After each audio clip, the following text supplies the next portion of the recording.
Chocolate. এই chocolate 8 থেকে 80 কে পছন্দ করে না বলুন তো? এমনকি আমার দাদাও এই চকলেট খেতে বেশ পছন্দ করে, কিন্তু কেউ জানেই না এই চকলেটের পিছনে লুকিয়ে আছে অদম্য ইতিহাস।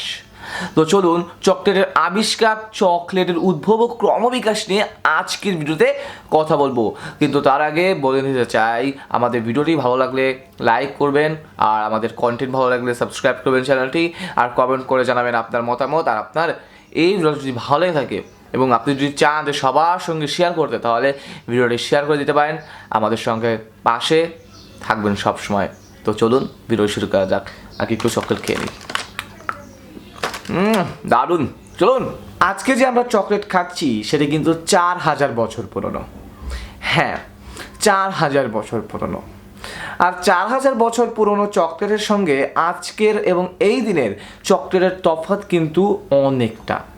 আপনি জানলে অবাক হবেন যে 4000 বছর আগের চকলেট বেশ তিক্ত স্বাদের ছিল, যা এখন থেকে বেশ তিক্ত।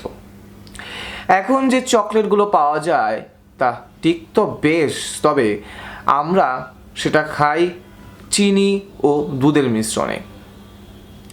এবং এই যে চকলেটটা আমরা খাই, যে চকলেটের যে বীজ, এটা কি আপনারা জানেন যে চকলেট গাছ রয়েছে এবং চকলেট গাছ থেকেই এই চকলেট পাওয়া যায়। এই চকলেট গাছের নাম হচ্ছে কোকো গাছ। হ্যাঁ, কোকো। আর এই কোকো গাছ তৈরি হয় হচ্ছে অ্যামাজনের উপত্যকাতে। খ্রিস্টপূর্ব 1200 অব্দে এস্টেকরা এই যে কোকো বীজ, এটিকে মুদ্রা হিসেবে ব্যবহার করেছিল। এগুলো জিনিসপত্র কেনার কাজে বেশ উপযোগী ছিল, বেশ মজবুত থাকায় এটি বেশ কয়েকদিন ধরে সচ্ছল ছিল। 1992 সালে কলম্বাস আবিষ্কারের পর এই কোকো বীজের আবিষ্কার হয়। মায়া সভ্যতারা এই কোকো বীজের মাধ্যমে একটি পানীয় তৈরি করত এবং পানীয় সেবন করত।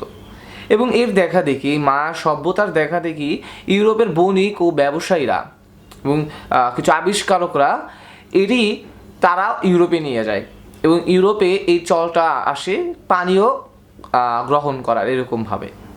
1519 সালের দিকে এই কোকোর বাণিজ্যিক দিক আবিষ্কার হলো এবং ধীরে ধীরে এই কোকোর প্রচলনটা বৃদ্ধি পেতে শুরু করে, দেশ বিদেশে ছড়িয়ে যেতে শুরু করে।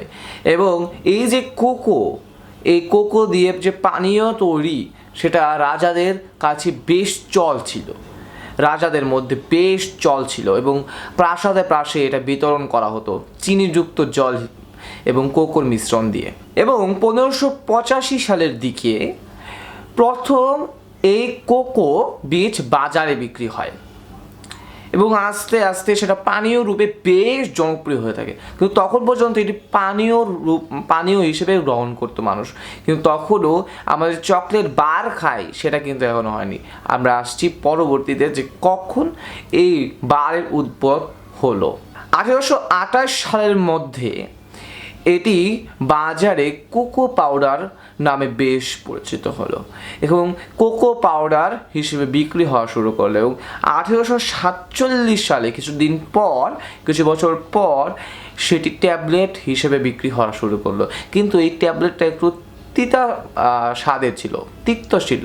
1874 সালে ড্যানিয়েল পিটার দুধ ও চকলেটের মিশ্রণে একটি বার তৈরি করেন, সেটির স্বাদ অতুলনীয় ছিল এবং তখন থেকেই মূলত আধুনিক এই চকলেটের উদ্ভব। নেসলে ও ডেইরি মিল্ক আবিষ্কার হওয়ার পর পুরো পৃথিবীতে এই চকলেটের রপ্তানি একদম দ্বিগুণ বেড়ে যায়। এখন আমরা যে চকলেট খাচ্ছি সেটার ইতিহাস আপনারা জানলেন। কেমন লাগলো জেনে অবশ্যই কমেন্টে জানাবেন আমাদের। আমার উপস্থাপনা কেমন লাগলো, কোন দিকটা আমার খারাপ রয়েছে, সে সব আমাকে জানাতে পারেন কমেন্টের মাধ্যমে। আর আমাদের চ্যানেলটি সাবস্ক্রাইব করতে পারেন। তো আজ এই পর্যন্তই, দেখা হবে পরবর্তী ভিডিওতে।